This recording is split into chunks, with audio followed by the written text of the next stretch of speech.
Hello, everybody. It's 21 hours 56 minutes Pacific Daylight Time on Monday, September 22nd, 2014 AD. And I am so excited and I'm happy too because today was the last day of summer and the first day of fall, or autumn as it is known in many parts of the English-speaking world, also known as the Anglosphere. So I always get extra happy when the seasons change, you see, and I'm talking and enunciating my words as they do in the upper Midwest and in Canada, because my want is to talk with a southern accent, which some people do not understand.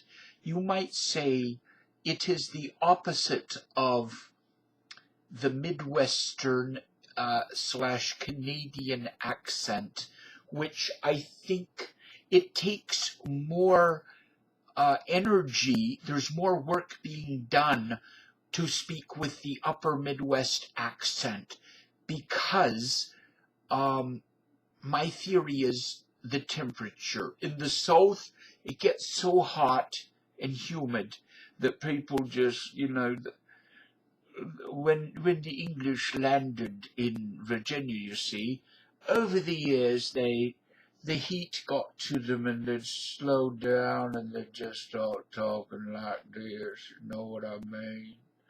So if you go back to old England, they say that the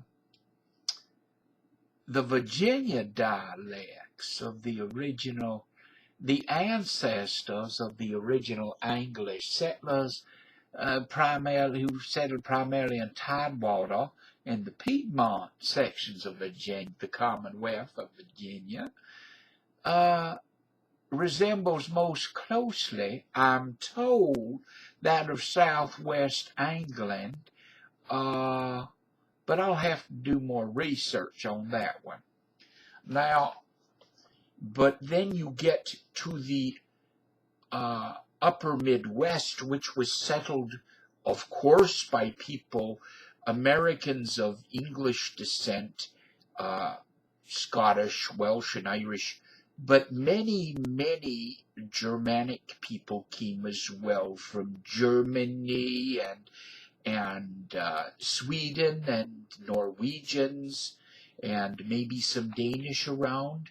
So, plus the cold weather, people want to keep as warm as possible, and because it takes more energy, you're doing more work when you're talking, moving your mouth more to talk in their accent, and it helps keep you warm. So that's my theory. So let's get back on the subject of the change of seasons. My glasses are always a little crooked because one ear's a bit lower than the other. And remember Henry Kissinger? Mr. President, I believe that I can't do a Henry Kissinger impression because although he's knee-high to a grasshopper, I hear he's like 4'9". He's got this unbelievably deep baritone or bass voice, and it's interesting because you take a big bruiser like Mike Tyson, and he's got this voice that sounds rather like Michael Jackson's stage voice, which I'm told was much higher and much more effeminate than his real voice. Like, I'm a lover, not a fighter. But he really didn't talk that way. It was part of the shtick, apparently. So, we could talk about a lot of things on this tape. Excuse me, recording. You youngsters will have to forgive my generation for saying taped instead of recorded, or filmed instead of videoed, because back in my day we had videotape, but it was mostly used commercially, and why although it was available to the general public, it was very expensive. Why, I remember way back in the day in the 1960s, looking through an Allied, not Allied Radio Shack, but Allied catalog, electronics catalog, and they had a reel-to-reel videotape recorder, and audio also it would record, for sale. And I asked my dad, let's get one of these, but he never would. I always thought it would be great to have a videotape recorder back in 1965 when I was around 9 years old, you see. So that was kind of interesting, looking through the Allied Electronics catalog, which later became Allied Radio Shack, you see. And now, can I talk with my regular Southern accent? Because, thank you kindly. Because it's harder talking with that old Midwestern Canadian accent. So now, but there is an accent.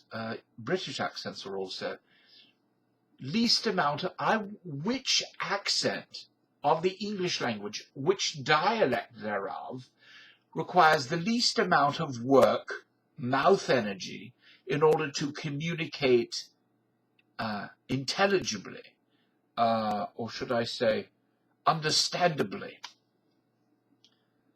so that it's not incomprehensible, that is, ununderstandable. And for me, it's either Southern US, Southern American English, or British English. Now, the way they talk in Scotland is, it's, to me, that seems quite a bit of more work than when you're talking English. I think the easiest way to talk English is upper crust, like, for example, good evening, ladies and gentlemen, and welcome to the British Broadcast Corporation.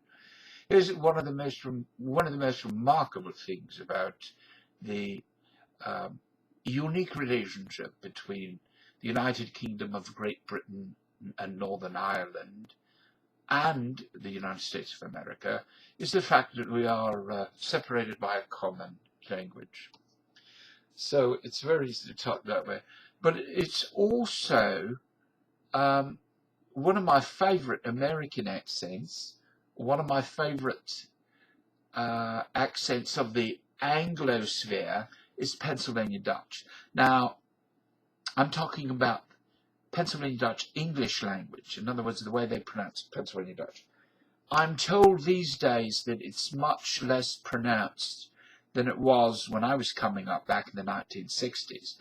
But I spent quite a bit of time in a town called Kutztown, PA, back in the 1960s and 70s, and this is the way the adults talked. Well, hello there, Mrs. Heidelberg. How are you today? Well, all right, I guess. And what are you doing? Well, we're just going to the market to get our groceries. Well, that's nice. Okay. Have a nice day now. Bye. Bye.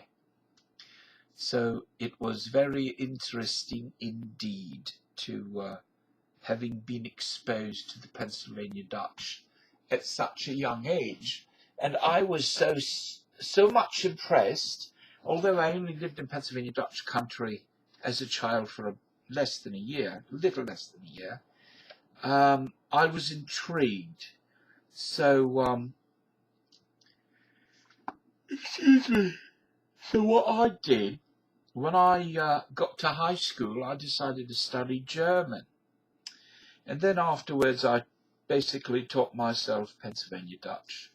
And I would like to read something to you in Pennsylvania Dutch that you can follow along Well, you know what? I was going to read something from the Pennsylvania Dutch New Testament, but I'll tell you what. I'll read something. The religion might turn off some people, so I'll read something from, what is his name now? But I'll read something called Good Argadu, well dressed. For was, and I'm going to talk extra slow, so people who have a working knowledge of German and or understand some southwestern German dialects like Schwäbisch or Pelzisch will probably be able to understand quite a little bit of this. So I'm going to read without any further ado. Why?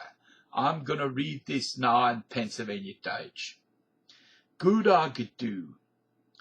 Für was müssen Leute Kleider anhaben, wenn sie von heim sind? Oder even wenn sie daheim sind? Das habe ich mich schon oft gefragt. Es sind etliche Ursachen, für was man gekleidet sein muss alle Zeit. Actually, I think I would have said, es sind etliche Ursachen, für was man gekleidet sein müssen alle Zeit. Die Hauptursache zu mir ist, für sein Körper zu gedeckt halten, so wie es diesen und recht ist. Na, die Hände und das Gesicht braucht man nicht oft zugedeckt halten. Man will leider ihre Gesichter sehen und sonst wissen wir nicht, wer sie wären. Wenn die raben Leute abpacken und nehmen ihm sein Geld, tun sie die Menschenzeit, ihre Gesicht zu decken, so dass man nicht weiß, wer sie sind. Sie tun ein Händchen an, so dass sie kein Fingerprints hinterlassen. Ehrliche Leute haben das Gesicht und die Hände bloß, wenn's nicht so kalt ist. Viel Leid wäre die Menschzeit kein Händchen, even im Winter. Es war ein weiser Mann und ein Inching beieinander in Alaska, im Winter. Der Weißmann ist schier verfroren, even mit viel Kleider an. Der Inching hat just halber so viel Kleider angehabt und hat den Kerl gut ausgestehen können. Der Weißmann hat gefragt, wie kannst du das ausstehen mit so wenig Kleider? Der Inching hat gesagt, für was hast du dein Gesicht nicht zugedeckt? Ich brauch nicht, hat der Weißmann gesagt. Der Inching hat geantwortet, well, ich bin ganz über Gesicht. Viel Leute heutzutage werden nicht viel Kleider. Sie gucken wie der Adam und die Eva im Paradiesgarten. Ich tät mich schämen, so halb nackig rumlaufen. Die Leute werden Kleider für sich gut gucken machen. Man sagt, so Leute werden gut gedresst. Ein Leut kommt auch auf den Fit von seinen Kleider. Auch auf der Farbe. Na, seht man sich an, du, der ält noch. Etmals sind Ochse angedu wie Kälber. Etmals der andere Weg rum. Die Leute sind's best angedu, wann die Kleider nicht verstoßen. Ich hab selber gelernt, etliche Jahre zurück. Ich hab in Feierrot Halsband geworden. Mole Tag ist sel weggekommen. Ich hab die Carolyn gefragt, wo das Halsband wär. Sie hat gesagt, sie wüsst's nicht. Ich denk, sie hat nicht die ganz voll Ware gesagt. Aber ein alter Käfer wie ich hätt auch besser wissen sollen. All right, now I'm going to read that in English with a Berks County, Pennsylvania Dutch accent from the 1960s. Why must people wear clothing when they are away from home, or even when they're at home? I have often asked myself this. There are several reasons why one should wear clothes all the time. The main reason to me is so that the body may be covered, as is decent and proper. Now, you need not often have the hands and the face covered. One wants to see people's faces or you would not know who they are. When robbers attack us and take our money, they usually have their faces covered so that you cannot recognize them. They put on gloves so their fingerprints won't show. Honest people have their hands and their faces bare if it is not too cold. Many people most of the time wear no gloves even in winter. A white man and an Indian traveling together in Alaska in the winter. The white man almost froze to death, though he was well dressed. The Indian wore only half as many clothes and could easily endure the cold. The white man asked, "How can you stand it with so many few clothes on?" The Indian answered, "Why don't you have your face covered?" "I don't need to." Then the Indian answered, "Well, I am face all over." Many people today do not wear many clothes. They look like Adam and Eve in the Garden of Eden. I would be ashamed to walk around in this fashion, half naked. Some people wear clothes to make themselves look stylish. One says these people are well dressed. Much depends on the fit of one's clothes, also on the color. One should also dress according to one's age. Sometimes oxen are dressed like calves, sometimes the other way around. People are dressed the best way when you don't notice their clothes. I learned that a few years back. I wore a fiery red necktie. One day, this tie disappeared. I asked Carolyn where it was. She said that she did not know. I still believe that she did not tell me the whole truth, but an old beetle like me should have known better. All right, now, that was the Pennsylvania Dutch accent I heard when I was a child. Well, so this old video's over 17 minutes long now, so I believe I'm going to leave y'all in peace. All right. Y'all have a nice day and enjoy the autumn of the year 2014.